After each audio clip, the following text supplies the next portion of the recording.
Hola, ¿qué tal? Bienvenidos sean todos y todas a este su programa Ojalá. Hoy día 9 de octubre del año 2018, tenemos muchísimas informaciones que comentar con ustedes y arrancamos con la primera efeméride del día. Un día como hoy, un 9 de octubre del año 1967, fue fusilado o asesinado Ernesto Guevara de la Serna, el Che Guevara.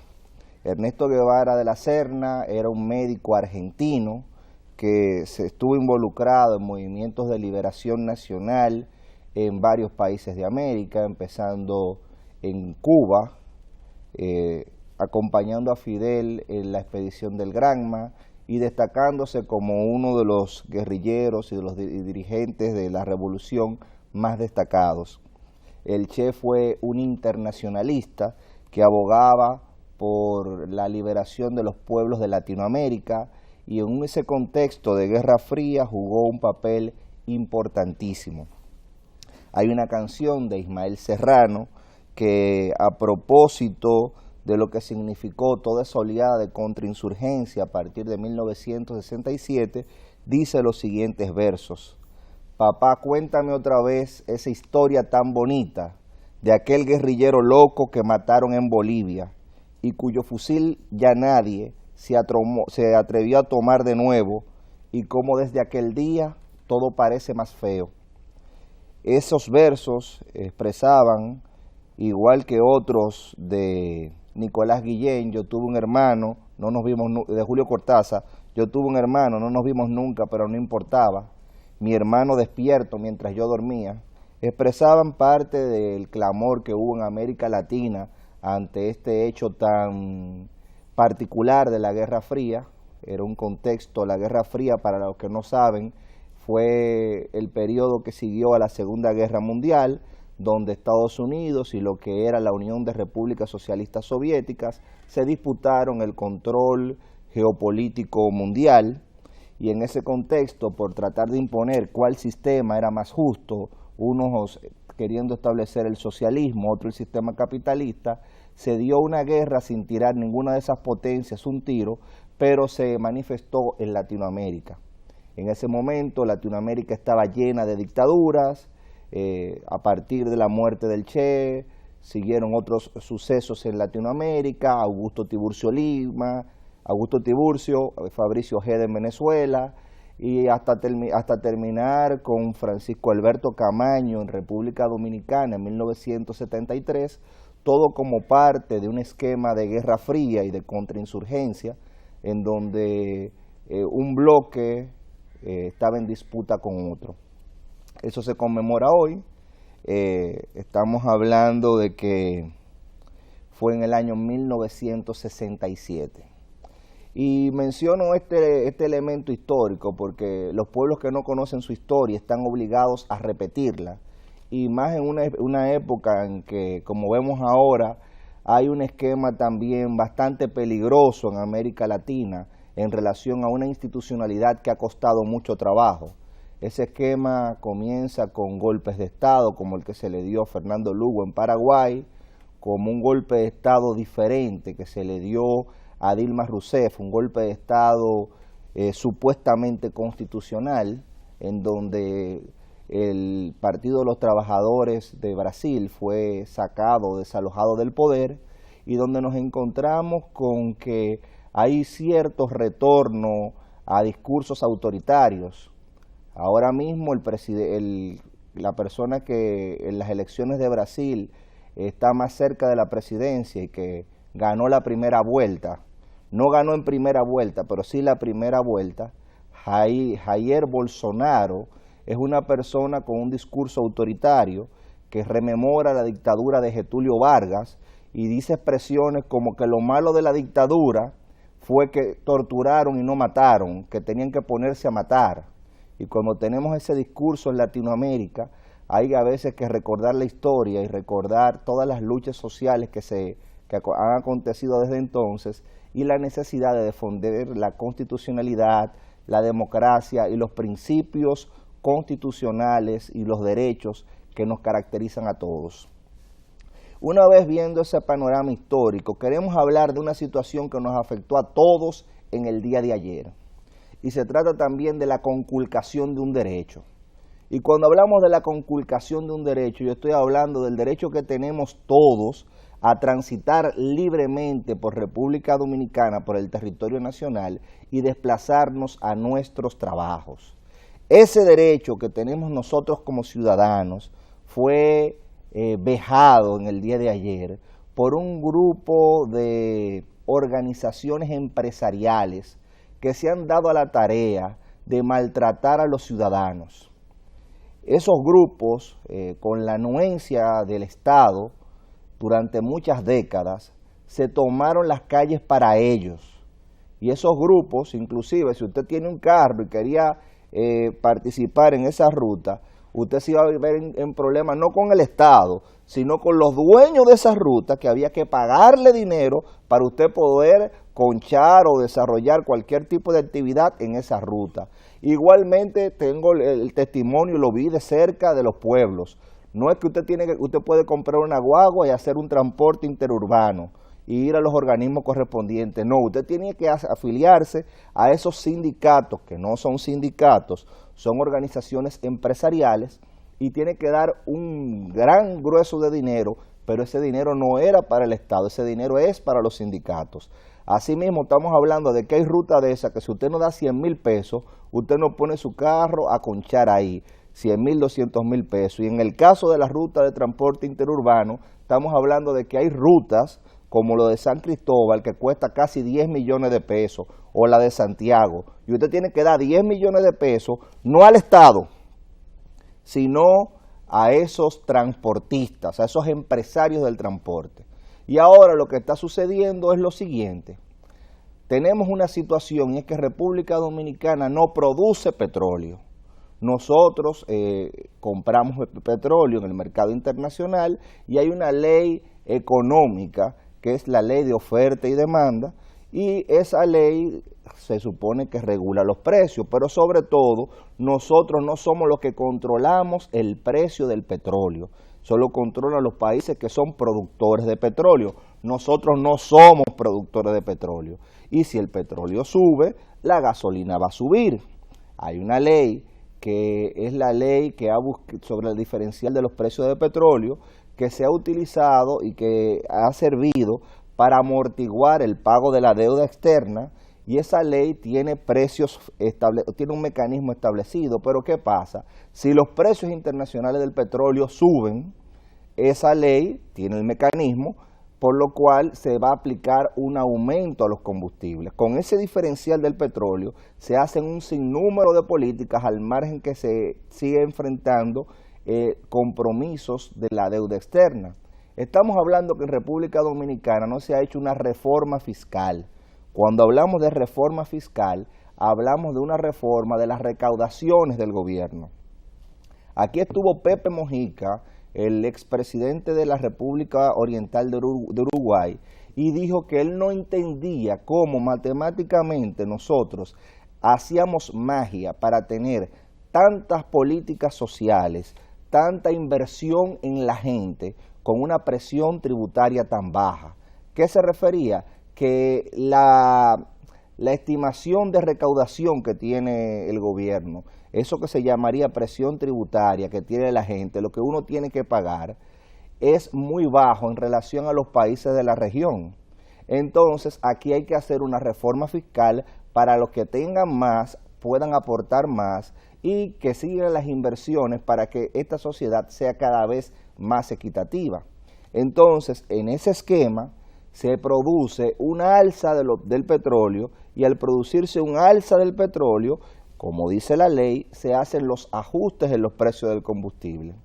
Esta gente que no usan gasolina, que usan la mayoría gas, sin embargo, comienzan a reclamar el precio de la gasolina, y su reacción es imposibilitarle el transporte a la gente.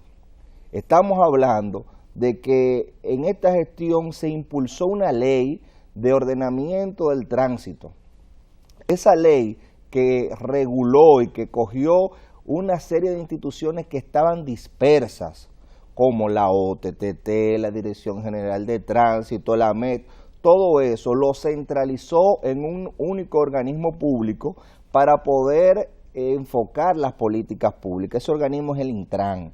Esa ley requiere muchos reglamentos de aplicación porque el problema del transporte nunca fue enfrentado de manera frontal, nunca fue tomado por el centro, sino por las ramas. Entonces, el producto de ese descuido del Estado en el tema del transporte hay que solucionarlo, porque si nunca se solucionó el problema, lo que se hacía era que se buscaban soluciones superficiales, no vamos a tener el problema ahí. Solamente eso es como que usted esté barriendo en su casa y cuando usted esté barriendo, en vez de botar la basura, usted la ponga debajo de la mesa para que no se vea. Eso era lo que estaba pasando con el tema del transporte. Y hay que reconocer que las soluciones de transporte colectivo las impulsó la gestión del PLD. Primero, el proyecto que significó el metro, que tuvo tanta oposición.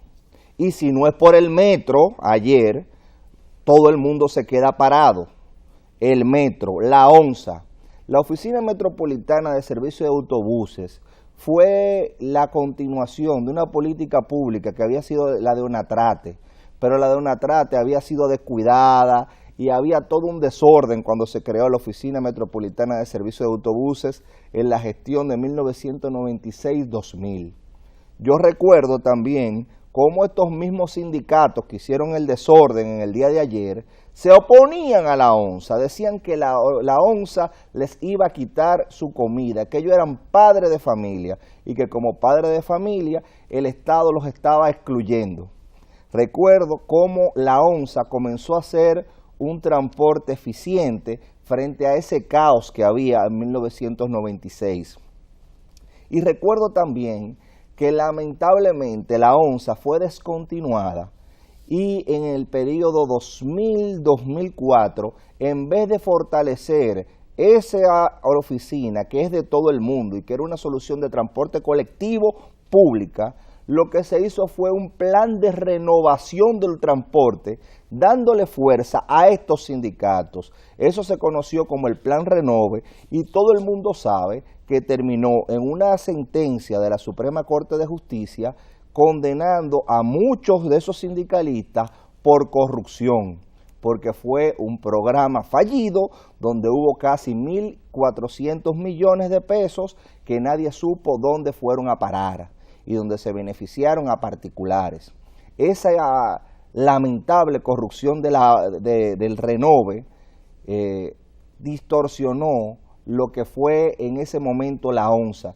Y la ONSA fue durante ese periodo una institución sin inversión pública y sin cuantía de recursos. Es a partir del 2006 cuando se retoma y se hacen proyectos como el metro, a partir del 2004 que se anuncia lo que iba a ser el metro y que se retoma esa visión de un transporte colectivo seguro, eficiente y que representara la modernidad que nosotros estamos obligados a abocarnos. Y recuerdo también todas las múltiples oposiciones que tuvo ese metro. Y al presidente Danilo Medina le ha correspondido ampliar ese metro porque, señores, después que se hacen políticas públicas como esa, lo que hay que hacer es profundizarla. ¿Por qué? Porque si no usted queda a expensas de lo que vimos ayer. Yo quiero saludar precisamente, a propósito de lo que pasó ayer, lo que dijo el ministro administrativo de la presidencia en el sentido de que el gobierno está dispuesto a hablar y negociar, pero no a ser chantajeado por estos empresarios del transporte. El chantaje es un elemento que ningún gobierno puede soportar. Y si ustedes quieren ver lo que es la oposición en República Dominicana, yo creía que en el día de hoy la oposición iba a estar dando manifestaciones contundentes en contra del abuso, en contra de los ciudadanos que se dio en el día de ayer, porque fue un verdadero abuso.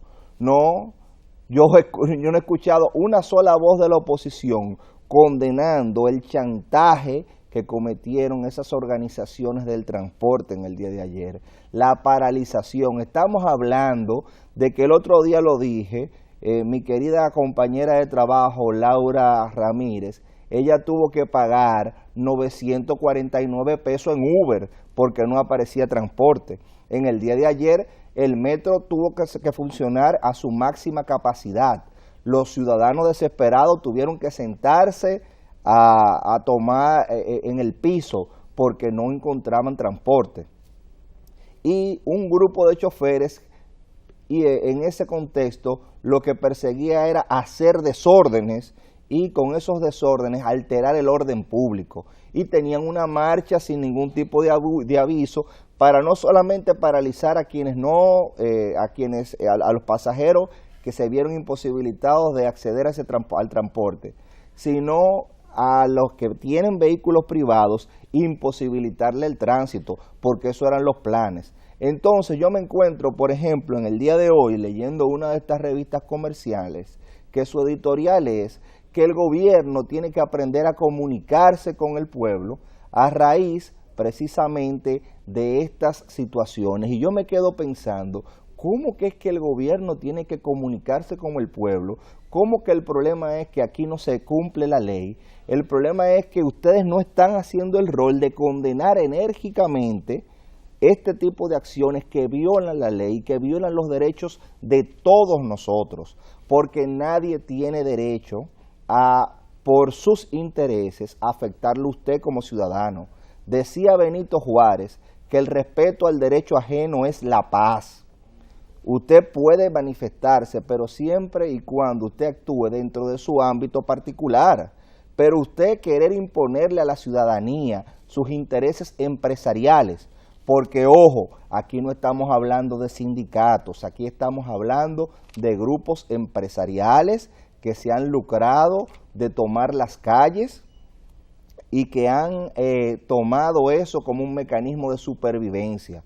Por eso usted ve que se oponen muchos de ellos a soluciones estructurales que buscan la solución de este caos. Muchos de ellos se opusieron y dijeron que era una estupidez hacer el teleférico porque había desorden en el tránsito abajo y no se podía organizar arriba. Y hoy tenemos el teleférico como un mecanismo de transporte limpio, eficiente, seguro y sobre todo que nos saca de ese grupo de personas, de ese grupo de mafiosos, muchos de ellos, que lo que buscan son sus propios intereses. Ese teleférico que ustedes ven ahí, ellos se oponían también, como se oponen a muchos de ellos a que se haga una estación multimodal en el Parque del Este, o en una parte del Parque del Este, que no es un parque nacional, y que se confunde, y usted ve a mucha gente hablando de que se está afectando el medio ambiente, cuando los estudios medioambientales dicen que no, cuando no es un parque nacional, cuando es un área en específico, no de un parque nacional, lo que se va a implementar ahí para hacer una solución de transporte eficaz, para conectar. De igual manera, yo escuché un transportista cuando se hizo y se dio el primer Picasso para la estación multimodal que se va a hacer en Los Alcarrizos, decir que ellos no estaban de acuerdo. ¿Y quién es usted para usted estar de acuerdo o no? Usted es un empresario de transporte, ok que su opinión es válida, pero como la de cualquier ciudadano o la de cualquier gremio, pero usted querer imponerle al Estado que no puede tomar esa solución estructural del problema, que va a significar para la gente de Los Alcarrizos, para la gente de Pantoja, que tengan acceso a un teleférico, que tengan acceso a movilizarse desde donde ellos se encuentran, a esas soluciones de transporte colectivo a un costo muchísimo más económico, que va a significar directamente para su bolsillo una mejoría considerable. Usted no entender eso es usted ser una persona obsoleta. Y yo quiero volver a llamar la atención sobre lo que significa para República Dominicana que estas personas se opongan a estas soluciones de transporte. Pero lo que seguimos nosotros peleando con estas mafias que se están desarticulando, yo quiero recibir aquí a Kenia, que como siempre viene a traernos nuestro café Santo Domingo, un verdadero orgullo nacional. Buen día, Kenia. Muchas gracias. El café Santo Domingo, que siempre está con nosotros y nos da fuerza para uno a poder hacer los comentarios y referirse a este tipo de cosas, porque lo que nosotros deberíamos estar hablando no es de un paro en el transporte, nosotros deberíamos estar hablando de esas estaciones multimodales como soluciones, y nosotros deberíamos estar hablando, por ejemplo, de cómo se están haciendo en todo el país proyectos. Se están haciendo proyectos. Mira, me informan por aquí que hay un corte que yo quería compartir y son las declaraciones que dio el ministro administrativo de la presidencia a propósito de este tema en el día de ayer. Vamos a ver si está disponible para compartirlo con todos ustedes, que van en la misma línea de mi comentario y que tienen que ver precisamente con eso. Vamos a compartirlo. No vamos a permitir bajo ninguna circunstancia la interrupción del tránsito. Entonces el único camino que le queda, el único camino que tienen, el camino que yo llamo, es al diálogo. Es lo único. No podemos llevarnos de sectores, de algunos sectores del transporte, que lo que quieren y que han tenido su vida viviendo en ocasiones en base a política que tiene que chantajeando. Algunos sectores, no todos.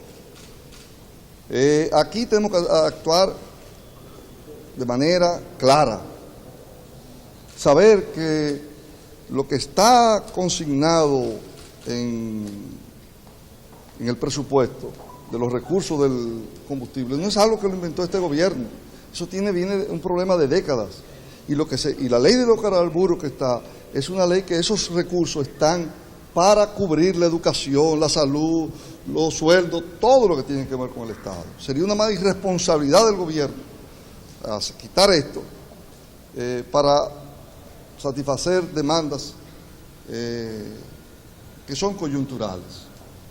De todos modos, nosotros llamamos al sector transporte a seguir el diálogo, que es lo que corresponde. Porque como vuelvo y repito, permítame decirle, no vamos a permitir la alteración del orden público bajo ninguna circunstancia. La alteración del orden público no puede ser permitida bajo ninguna circunstancia. Lo mismo que estábamos diciendo y que es algo elemental en toda sociedad democrática. Los derechos de usted expresarse y protestar tienen como frontera los derechos del otro.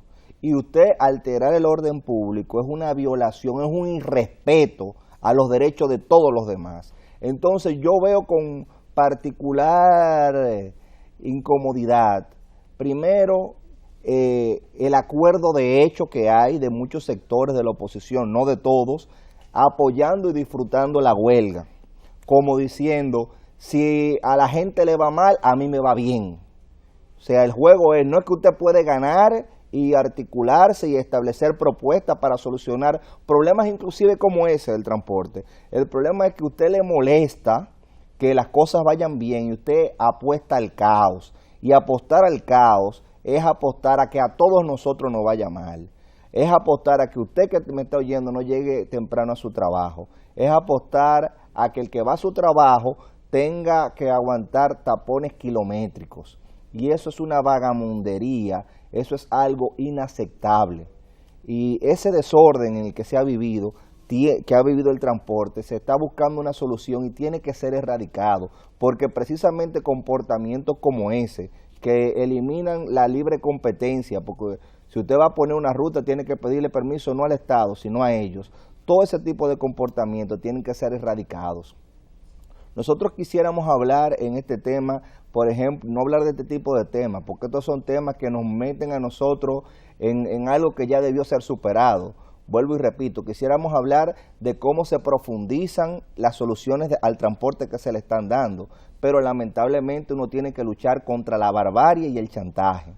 Nosotros queríamos hablar, por ejemplo, originalmente de lo que significó la visita sorpresa número 223 para las personas de la provincia del Ceibo, en Miches, donde el presidente de la República fue como parte de esas visitas sorpresas y se reunió con productores y buscó soluciones para lo que ellos necesitan, cómo aumentar la producción de cacao, cómo aumentar, miren ahí esas imágenes, eso es lo que nosotros queríamos estar hablando, cómo aumentar la producción de cacao, cómo mejorar los ingresos, cómo fortalecer la asociatividad de esas personas. De igual manera él fue a Sabana de la Mar y allá se habló sobre cómo organizar la pesca, sobre cómo mejorar las capacidades para ellos aumentar su producción y mejorar sus medios de vida. Y esos son el tipo de temas que un país que quiera desarrollarse tiene que hacer.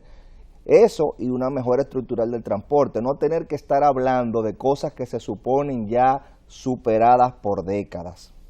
En ese sentido, como hoy estamos en el año 2018, que es el año de fomento de las exportaciones, nosotros queremos comentar aquí y compartir con ustedes una entrevista que dio el director del CIRD, Mario de León.